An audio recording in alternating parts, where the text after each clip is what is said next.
Sir Henry James सुमरमैन 1823 से 1888। Man एक British उद्विकासवादी मानवशास्त्री थे। उनका जन्म स्कॉटलैंड में हुआ था। शिक्षा, पेशा तथा प्रशिक्षण से वे एक सफल वकील थे। उनके द्वारा इंग्लैंड में तुलनात्मक विधि शास्त्र की स्थापना की गई थी। वे कुछ समय ऑक्सफोर्ड विश्वविद्यालय में विधि शास्त्र के प्राध्यापक भी रहे थे। उनका आगमन भारत में आदिम कानून के अध्ययन के लिए हुआ था। सन 1869 में उन्हें कलकत्ता विश्वविद्यालय का कुलपति बनाया गया था। सर हेनरी जेम्स सुमरमैन की प्रमुख योगदान पर चर्चा करें तो कुछ इस प्रकार है। एशियंट लॉ 1861 में प्रकाशित हुआ। Early law and custom 1863। Village communities in east and west 1871। Early history of institution 1875। Popular government 1890। सांस्कृतिक उद्विकास में मैन का प्रमुख योगदान परिवार का उद्विकास है। उनके अनुसार परिवार का आरंभिक स्वरूप पितृस्थानीय, पितृपक्षीय एवं पितृवंशीय था। उनका यह विचार उनके समकालीन ब्रिटिश उद्विकासवादियों से विपरीत था। उनके समकालीन उद्विकासवादियों के अनुसार परिवार का आरंभिक स्वरूप मातृस्थानीय, मातृपक्षीय एवं मातृवंशीय था। अपनी पुस्तक एशियंट लॉ में मैन ने स्पष्ट किया है कि उनकी अभिरुचि कानून से जुड़े प्रारंभिक विचारों में थी। वे प्राचीन कानून एवं आधुनिक कानून के विचारों में संबंध दर्शाना चाह रहे थे। इस संबंध में उनके सामने सबसे बड़ी समस्या यह थी कि लेखन परंपरा के पहले कानून का स्वरूप क्या था तथा उसका निर्धारण कैसे किया जा सकता था। इस समस्या के समाधान हेतु मैन ने पुनर्निर्माण की एक शोध विधि का उपयोग किया। चूंकि वे रोमन कानून के ज्ञाता थे, अतः कानून में होने वाले परिवर्तनों से वे विज्ञ थे। लेकिन कानून में परिवर्तन परिस्थिति में व्यक्त नहीं हो रहा था। कानून का आरंभिक स्वरूप वैधिक कल्पना, लीगल फिक्शन अस्तित्व में बनाए हुए था। इस प्रकार वैधिक कल्पना कानून के आरंभिक स्वरूप थी। उन्होंने वैधिक कल्पना का चयन वैधिक अवशेष के रूप में किया। वैधिक कल्पना कानून की आरंभिक अवस्था के बारे में संकेत दे रही थी।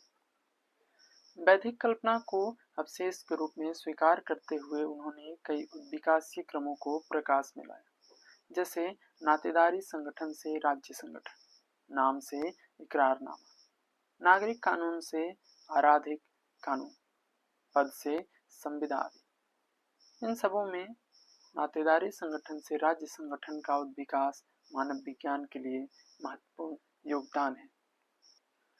मैन ने रोमन कानून में एक वैधिक कल्पना पैट्रिया पोटेस्टास के रूप में पाया। इसका अर्थ होता है कि पिता के पास असीम शक्ति का होना। वह अपनी असीम शक्ति का प्रयोग अपने नौकर, पत्नी तथा बच्चों के ऊपर कर सकता था। जिस समय मैन अध्ययन कर रहे थे उस समय पिता के पास ऐसी असीम शक्ति नहीं थी, लेकिन यह वैधिक कल्पना के रूप में प्रचलित थी। इसका अतीत में महत्वपूर्ण प्रकार्य रहा होगा। इसी वैधिक अवशेष को आधार मानकर मैन ने अपना विचार व्यक्त किया कि परिवार का आरंभिक स्वरूप पितृपक्षीय, पितृवंशीय या पितृस्थानीय था। पितृपक्षीय या पितृस्थानीय होने का यह अनुमान लगाया गया था। मातृपक्षीय या मातृवंशीय एवं मातृस्थानीय परिवार का विकास बाद में हुआ होगा। उन आरंभिक दिनों में यथार्थ सरकार एवं विधान का अभाव था, इसलिए पितृसत्तात्मक परिवार राजनीतिक संगठन का आधार भी था। जब आदिम परिवार एक आम भूमि पर इकट्ठे होने लगे तब धीरे धीरे राज्य संगठन की आवश्यकता महसूस हुई और इस प्रकार नातेदारी संगठन से ही राज्य संगठन का विकास हुआ होगा। मैन की सबसे बड़ी उपलब्धि यह है कि उन्होंने नातेदारी को सामाजिक संगठन का मूलभूत सिद्धांत माना था। उनके अनुसार परिवार मानव का प्रारंभिक समूह रहा है।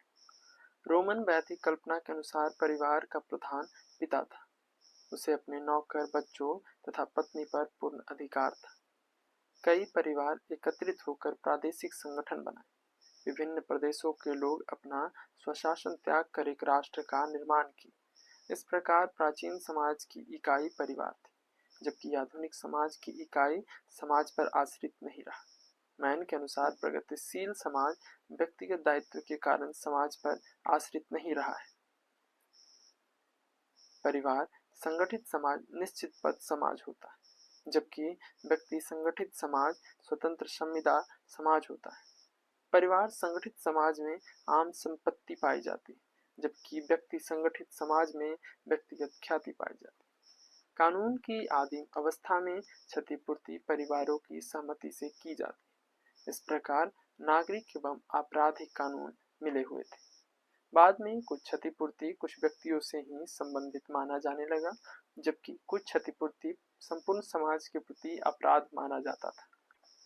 इस प्रकार मैन ने परिवार, वंश, नातेदारी, राजनीतिक संगठन, संपत्ति, कानून, पद, संविदा, नागरिक कानून, आपराधिक कानून आदि का उद्विकासीय तस्वीर प्रस्तुत किया। मैन द्वारा प्रतिपादित उद्विकासीय योजनाओं की आलोचना उनके समकालीन उद्विकासवादी मानवशास्त्रियों द्वारा की गई। उनके आलोचकों का मानना है कि मैन में मानव जाति वर्णन संबंधी ज्ञान का अभाव था। यह भी सत्य है कि उन्होंने भारत तथा इंग्लैंड के कुछ समाजों का अध्ययन किया था तथा उसी आधार पर विश्व की कुछ संस्थाओं का उद्विकासीय तस्वीर प्रस्तुत कर दिए थे। अतः उनकी उद्विकासीय योजना सर्वत्र मान्य नहीं हो सकती है।